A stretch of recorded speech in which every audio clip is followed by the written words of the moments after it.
This is Ben Gann, Vice President of Legislative and Political Affairs at NLBMDA, and I'm here to present the guide to the rulemaking process. So it's a short and informative webinar on how the federal government comes up with the rules that they do.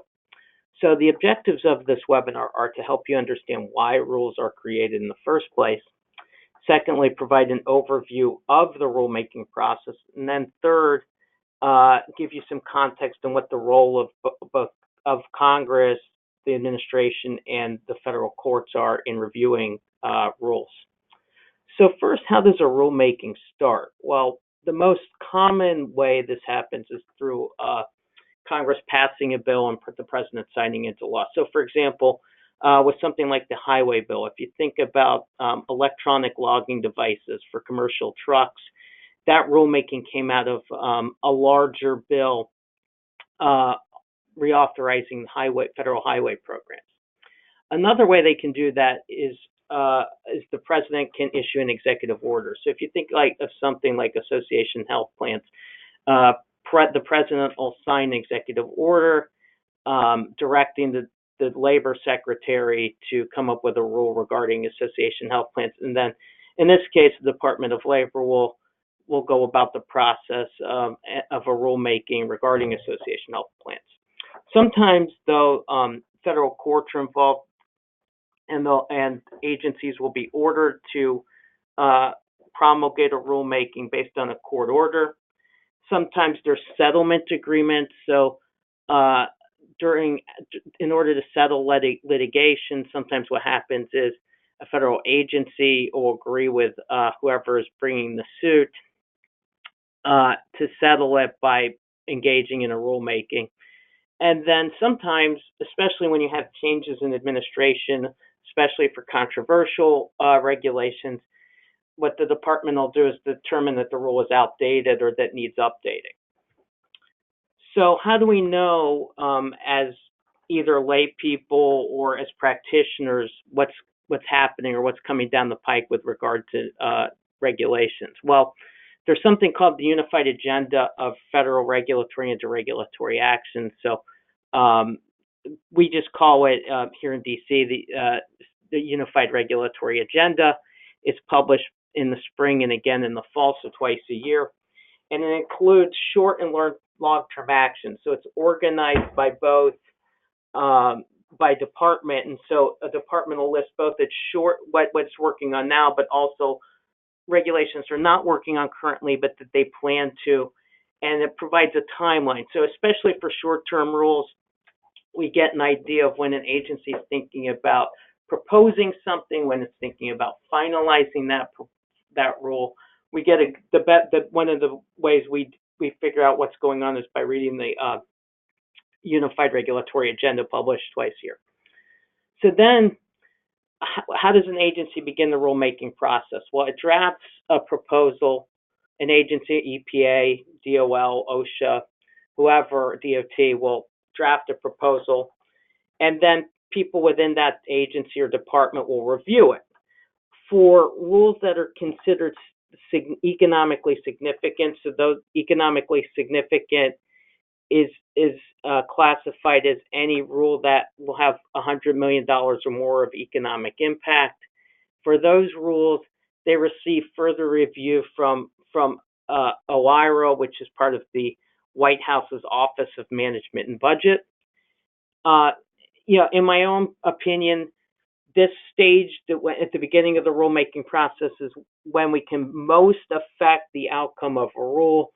So if we know that a rule is coming about, that's usually a time when we might go, NLBMDA staff might go meet with OIRA and tell them, look, these are the things you need to be considering as you move forward with the rule. And then there's also another thing that part of this early stage in the rulemaking process. So under the Regulatory Flexibility Act, sometimes it requires agencies to assess a rule's impact on small businesses when proposing something.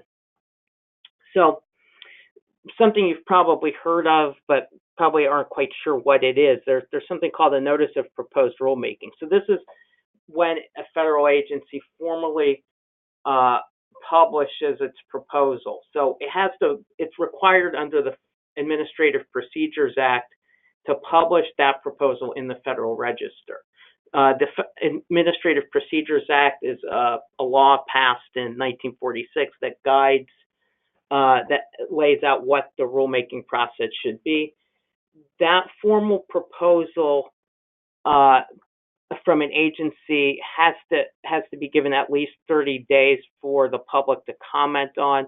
Now, sometimes, especially for more controversial rules, you'll have as much as 90 days, but at least 30 days has to be given. And for some of the most controversial rules, sometimes what you'll see happen is agency will seek comments at public meetings. So those public meetings usually are in DC, but not exclusively. Sometimes they'll go around the country soliciting feedback from the public. So once that proposal has been published, once groups like NLBMDA submit their comments, now the agency must review the proposal. So one of the things the agency has to do is review all of the comments. And especially for rules that are particularly controversial, you'll have a lot of comments. And so they'll spend just a few months just trying to go through the thousands of comments. Once they go through those comments, the agency approves a final draft of the rule. And then again, for economically significant rules, those that are $100 million or more, OIRA again will review it to make sure that it's in compliance, that it's not hurting either small businesses or it isn't violating Paperwork Reduction Act, things like that. So then we get the final rule. A final rule, again, has to be published in the Federal Register. As part of publishing the final rule, it must include an effective date for when the rule takes effect. That rule can't take effect there's a minimum 30-day waiting period between publication and when it can take effect. That doesn't mean it necessarily will take effect 30 days after publication. Sometimes certain rules won't take effect until several years after they're published.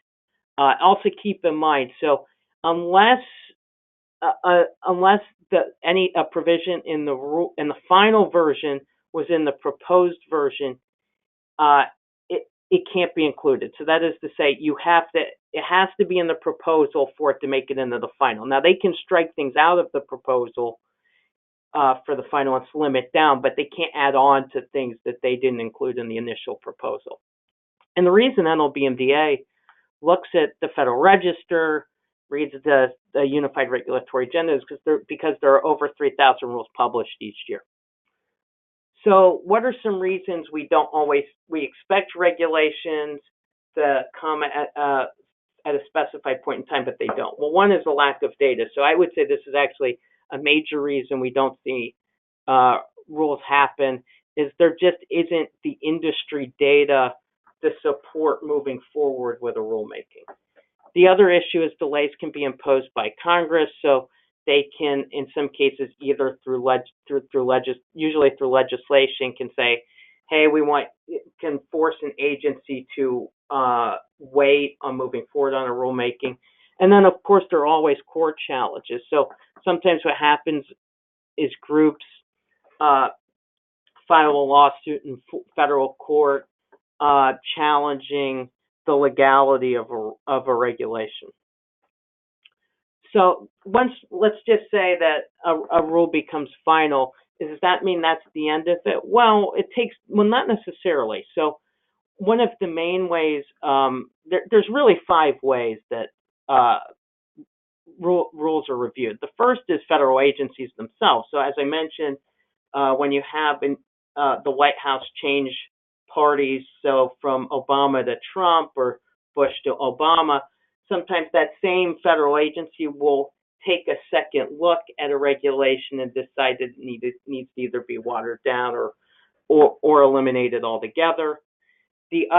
Another way of doing it is called the Congressional Review Act. So this is a very specific way that Congress can strike down regulations. So The first time it was used was in 2001 regarding the ergonomics rule passed at the end of the Clinton administration. It was used quite a bit in 2017 when President Trump followed President Obama. So there were some late era Obama regulations that the Republican Congress struck down. But you can only really use that when you go from one party to another in the White House, and then that same party also controls both chambers of commerce. Sometimes you can do a Congressional Review Act and strike down some regulations.